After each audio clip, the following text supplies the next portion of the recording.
Mari kita mengambil inspirasi hari ini dari kitab Ruth yang menjadi bacaan pertama untuk hari ini.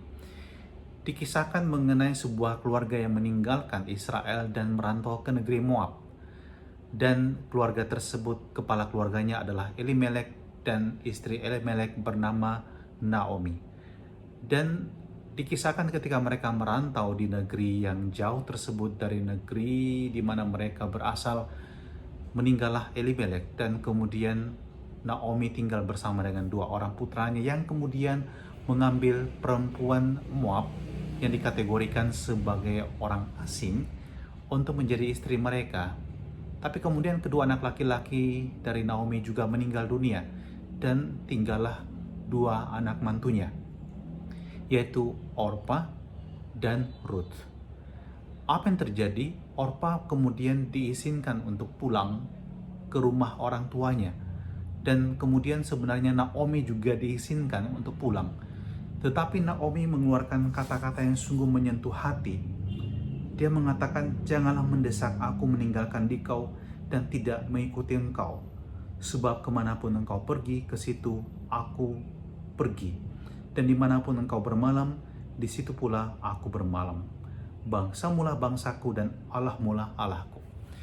Sebuah ungkapan tentang cinta dan kesetiaan seorang manusia terhadap sesamanya, dan ini cinta dalam keluarga tentunya.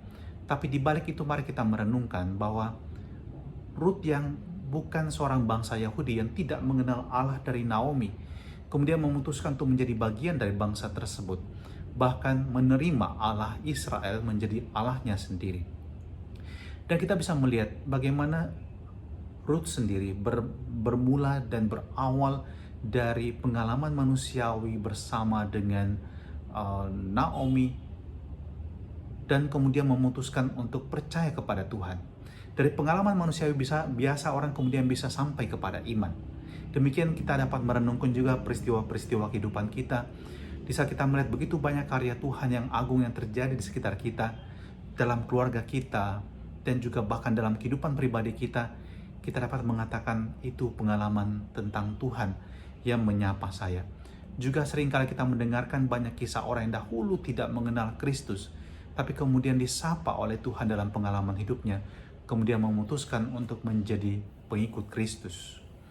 Maka mari kita juga menghargai pengalaman-pengalaman manusiawi kita sebagai sumber di mana kita mendapatkan inspirasi untuk mengikuti Tuhan, untuk percaya kepadanya, untuk mengasihi Dia dengan segenap hati, dengan segenap pikiran, dengan segenap akal budi.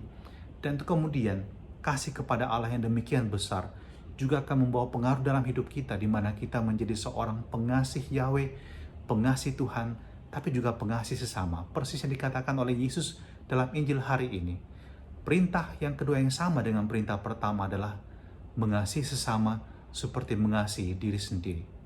Maka mari kita bertumbuh menjadi orang yang mencintai Tuhan, yang mengalami keindahan pengalaman bersama dengan Tuhan dalam pengalaman manusiawi keseharian kita, dan itu semakin membentuk kita untuk mencintai juga sesama kita dengan hati yang tulus dan murni.